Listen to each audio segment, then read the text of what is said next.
Channel సత్యబోస్. నేను ఇప్పుడు ఎక్కడ ఉన్నాను అనుకుంటున్నారా? శ్రీరంగం గుడిలో ఉన్నాను. చూడండి ఒకసారి చుట్టూ ప్రాకారాలు అవన్నీ ఎలా ఉన్నాయి.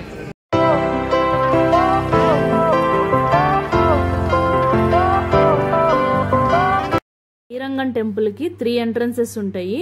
North, east, south. Main entrance south entrance అంటారు. దాన్నే రాజగోపురం అంటారు. మీకు ఒకసారి ఓవర్ వ్యూలో మొత్తం చూపిస్తున్నాను చూడండి. ఇక మొత్తం 7 గోపురాలు ఉంటాయి. 7 ప్రాకారాల మధ్యలో స్వామివారు ఉంటారు. అది కూడా అక్కడ బంగారపుది కనిపిస్తుంది కదా, దాని కిందే స్వామివారు ఉంటారు. చూసారు ఎంత పెద్ద కూడా అర్థమవుతుంది కదా మీకు. ఈ 7 ప్రాకారాల మధ్య మొత్తం ఒక ఊరులాగా ఫామ్ అయిపోయింది. ఇదే మెయిన్ సౌత్ ఎంట్రన్స్ అండి. దీని నుండే మనం ఇప్పుడు లోపలికి ఎంటర్ అయ్యాము. రండి నాతో పాటు మీరు కూడా చూద్దురు. ఇక్కడ చూసారండి, ఎంటర్ అవ్వగానే అక్కడ ఎంట్రన్స్ మీద 3 మంత్రాలని సూచిస్తుంది. ఇది వైష్ణవ సాంప్రదాయంలో ఉన్న వాళ్ళకైతే అర్థమవుతుంది. ద్వయ మంత్రం, అష్టాక్షరీ మంత్రం, లాస్ట్ది చర్మ శ్లోకం. మీరు కూడా నాతో పాటు వచ్చేసేయండి లోపలికి. ఈ గుడి విశిష్టత గురించి తెలుసుకుందాము. ఇది 156 ఎకరాల్లో విస్తరించి ఉందండి ఈ temple. World largest Hindu temple. లోపల 54 టెంపుల్స్ ఉంటాయి. ఇంకా 39 మండపాలు, 21 గోపురాలు, 7 ప్రాకారాలతో చోళులు, పాండ్యులు, హోలులు కొన్ని సంవత్సరాల పాటు నిర్మించారు ఈ గుడిని. యాక్చువల్గా ఏం చెప్తారు అంటే, దేవతలు వచ్చి రాత్రికి రాత్రే నిర్మించేశారంటండి ఈ గుడిని. ఒక గోపురాన్ని నిర్మిస్తూ తెల్లవారుజామున అయిందని చెప్పి సగం గోపురం కట్టేసి వెళ్ళిపోతారంట. దానిని వీళ్ళు కంటిన్యూ చేశారని చెప్తారు. లోపల ఉన్న రంగనాథ స్వామి విగ్రహం ఎప్పుడుదంటే స్వయంగా రాముల వారే పూజించిన విగ్రహం అండి.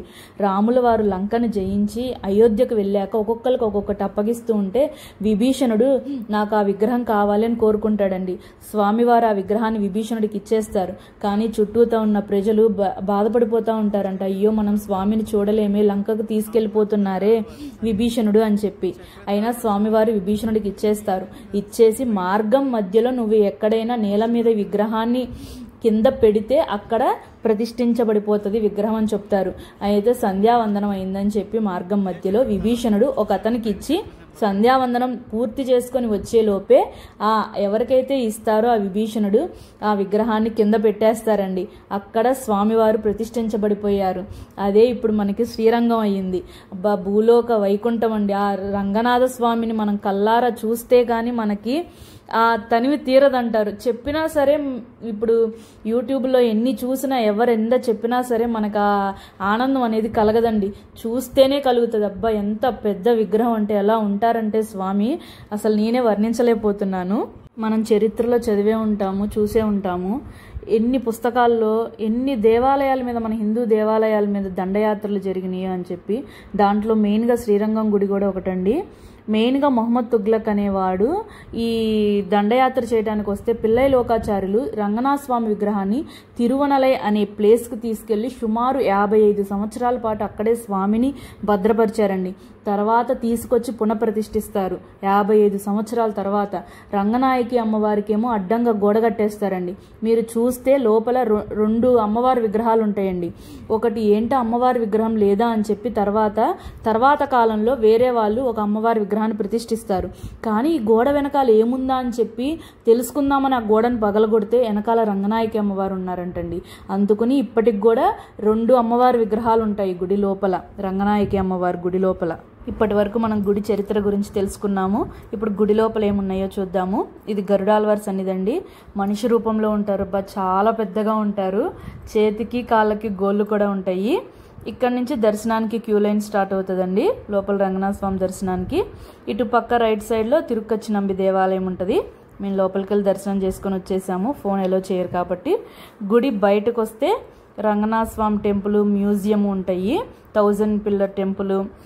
ఇక్కడ రామానుజాచార్యులని మన ఆచార్యులు, ఇక్కడ ఒక విశిష్టత ఉంది ఈ గుడిలో. ఇక్కడ స్వామివారి యొక్క రియల్ బాడీ ఉంటుంది. ఇక్కడే స్వామివారు రామానుజాచార్యుల వారు కూర్చొని స్వామిలో ఐక్యమైపోతారు. రామానుజుల వారి బాడీని మనం పట్టుకుంటే మెత్తగా తగులుతుందండి. కానీ ఇప్పుడు మనల్ని పట్టుకొనివ్వరు.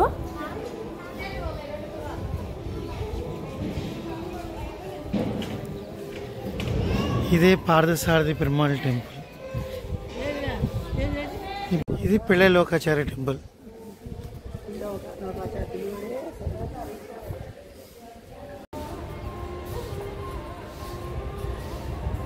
ಇದು ಮಾ ಕಿರಣ್ ಮಾ ఇక్కడ వచ్చింది. ராமானுஜ சுவாமிவார் தரிசனத்தை నిర్వహించుకుంటూ పెరియ పెరుమాళుக்கு క్లోజ్ అప్పుడు రంగనాథుడికి కైంకర్యం చేసిన శ్రీ పుల్లలోకాచారి గారు வாழ்ந்து ఉన్న టైంలో ఇప్పుడు ఉలుకాన్ అంటే ఒక మొఘల్ కింగ్ రంగనాథ స్వామి వారి సన్నిధి అటాక్ చేస్తున్నారు. అటాక్ చేసిన కాలం 1323 కిపి. ఆ టైంలో పెరియ పెరుమాళ్ రంగనాథ స్వామి వారు రక్షణ చేయి స్వామి పుల్లలోకాచార్య పెరియ పెరుమాళ్ మూలవారి సన్నిధికి ముందు కలిగిరి అంటే స్టోన్ వాల్ చేసి మూలవ మూర్తి పెరుమాళ రక్షణ చేస్తున్నారు ఈ చరిత్ర.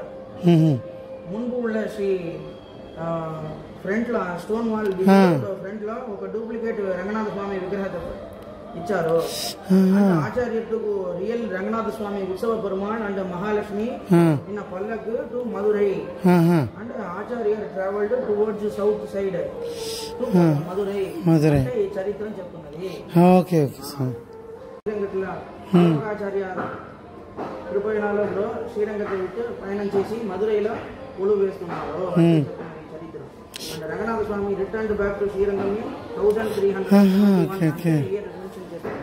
Okay sir. Pillai Lokacharya temple, ఇదే పార్థసారథి పెరుమాళ్ టెంపుల్, ఇది రామానుజాచార్యుల టెంపుల్. అది మన గోపురం నుండి లోపలికి ఎంటర్ అయ్యాం. ఇదే వెల్లై గోపురం అండి. ఇది ఈస్ట్ ఎంట్రన్స్. ఎవరికన్నా డౌట్ వచ్చిందా అన్ని గోపురాలు కలర్ఫుల్గా ఉన్నాయి, ఒక్క గోపురానికే కలర్ ఎందుకు వేయలేదని చెప్పి ఎవరికైనా డౌట్ వస్తే ఆ డౌట్ నేను ఇప్పుడు క్లారిఫై చేస్తున్నాను. చాలామంది రాజులు దండయాత్ర చేశారు కదండి. ఒక రాజు దండయాత్రకు వచ్చినప్పుడు పెరుమాళ్ళను రక్షించుకోవటం కోసం వెల్లై అనే స్త్రీ తన నాట్యంతో రాజుని మాయ చేసి ఆ గోపురం చివరి వరకు తీసుకెళ్ళి అక్కడి నుంచి రాజును తోసేస్తుందంటండి. తను కూడా మళ్ళీ ఎమ్మటే కింద పడిపోయి ఆత్మార్పణ చేసుకుంటుందంట. దానికి గుర్తుగా దీన్ని వెల్లై గోపురం అని పెట్టి దీనికి వైట్ కలరే వేస్తారు, ఇంకా ఏ కలరు వేయరు. ఇప్పుడు మీరు చూస్తున్నది చంద్ర పుష్కరిణి. ఈ చంద్ర పుష్కరిణి యొక్క విశేషం తెలియాలంటే మీరు నెక్స్ట్ వీడియో వరకు వెయిట్ చేయాల్సిందే. ఎందుకంటే ఇప్పుడే వీడియో లెంత్ ఎక్కువైపోయింది, మీకు కూడా బోర్ కొట్టిస్తాను కాబట్టి. ఈ చంద్ర పుష్కరిణి గురించే కాదు ఇంకా చాలా విశేషాలు ఉన్నాయి, అవన్నీ నెక్స్ట్ వీడియోలో పంచుకుంటాను మీతో. Keep subscribing. Thank you.